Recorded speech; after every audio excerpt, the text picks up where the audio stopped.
लोकसभा निवडणूक 2024च्या तारखा अखेर जाहीर झाल्या आहेत. देशात 7 टप्प्यात तर राज्यात 5 टप्प्यात लोकसभेसाठी मतदान होणार आहे.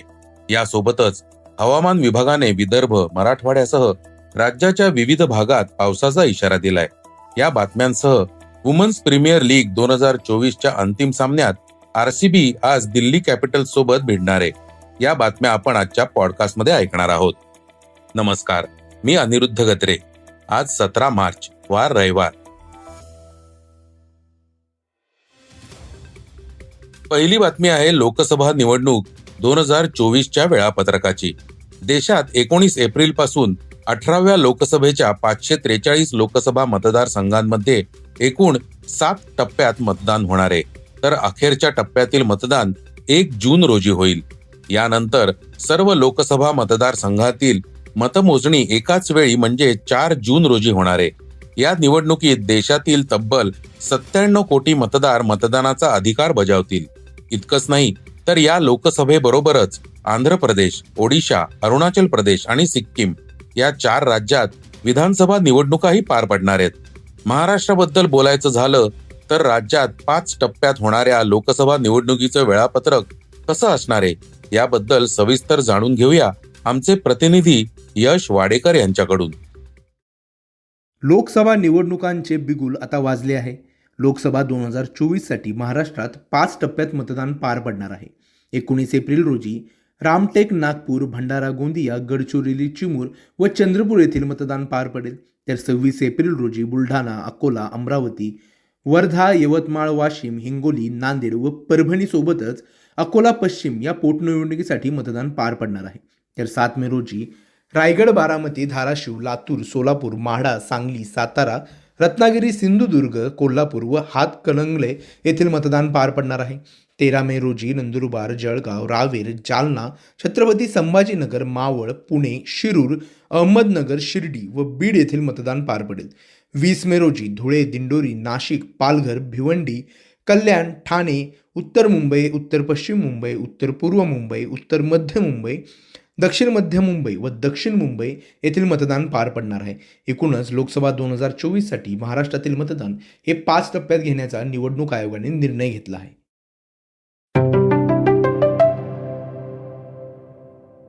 दुसरी बातमी आहे मध्य रेल्वेवर रविवारी घेतल्या जाणाऱ्या मेगा ब्लॉकची. उपनगरी रेल्वे मार्गावरील रुळांची दुरुस्ती आणि सिग्नल यंत्रणेत काही तांत्रिक कामे करण्यासाठी रविवारी मध्य रेल्वेवर मेगा ब्लॉक घेण्यात येणार आहे.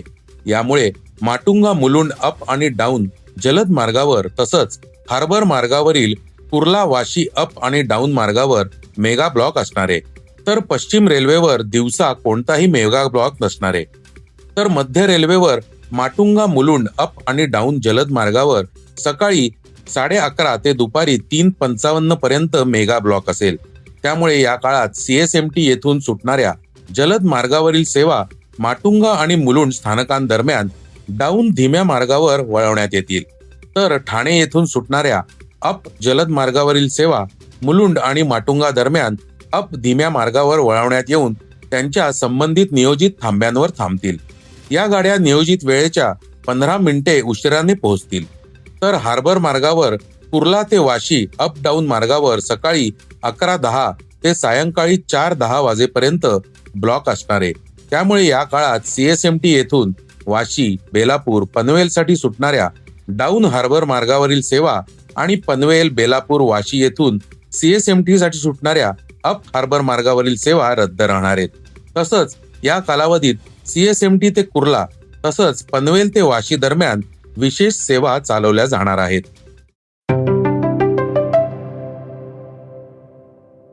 तिसरी बातमी आहे राज्यातील हवामानासंबंधीची.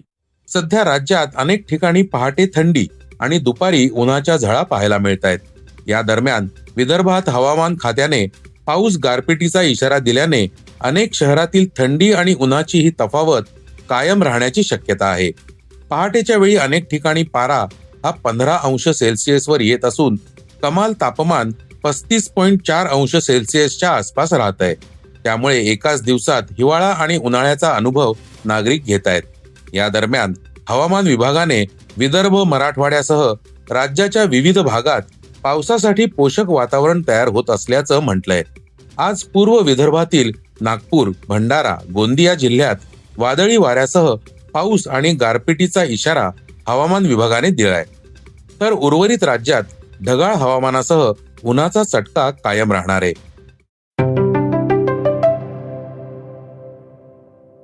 पॉडकास्टची चौथी बातमी आहे होळी संबंधीची. या खास सणानिमित्त आपापल्या घरी जाणाऱ्या रेल्वे प्रवाशांची अतिरिक्त गर्दी लक्षात घेऊन मध्य रेल्वेने मोठा निर्णय घेतलाय. प्रवाशांची गैरसोय होऊ नये म्हणून रेल्वेकडून आणखी 12 होळी स्पेशल गाड्या चालवण्यात येणार आहेत. त्यामुळे मध्य रेल्वेवर आता होळी स्पेशल गाड्यांची संख्या 124 वर गेली आहे. या स्पेशल गाड्यांचे आरक्षण शनिवारपासून भारतीय रेल्वेच्या सर्व आरक्षण केंद्रांवर आणि IRCTCच्या संकेतस्थळावर सुरू करण्यात आलंय.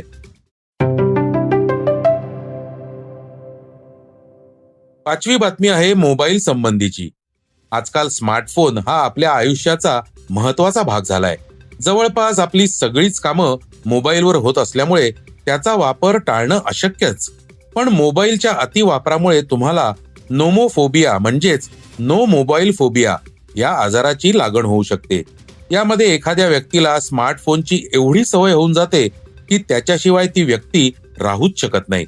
खिशात मोबाईल नसल्यास दचकून भीती वाटणे, मोबाईल जवळ नसेल तर अस्वस्थ वाटणे, तसंच इंटरनेट किंवा नेटवर्क नसल्यावर बेचैनी होणे ही या आजाराची काही लक्षणं असू शकतात. त्यामुळे असं काही होत असेल तर काळजी घेणं गरजेचं ठरतं.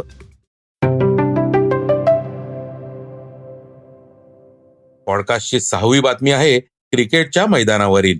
वुमन्स प्रीमियर लीग 2024च्या सेमीफायनल सामन्यात रॉयल चॅलेंजर बँगलोरने गतविजेत्या मुंबई इंडियन्सचा पराभव करत अंतिम फेरी गाठली. त्यानंतर आता स्मृती मानधनाच्या नेतृत्वाखालील RCB आज दिल्ली कॅपिटल्स सोबत भिडणार आहे. सध्या हे दोन्ही संघ चांगल्या फॉर्म मध्ये असून दिल्लीच्या संघाने सलग दुसऱ्या हंगामात अंतिम फेरी गाठली आहे.